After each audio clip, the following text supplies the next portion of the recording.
বস্তি যাবলে টাইম আহিছে আৰু ক্ৰিছমাছ বিয়সু হৈছে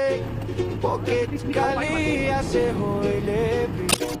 বস্তি যাবলে বেছি মন আছে আৰু আমি সাথী খান কৈ বস্তি জলদি আহিবি পকেট খালি হইলে সাথী খান ওচৰ দে থাকিলে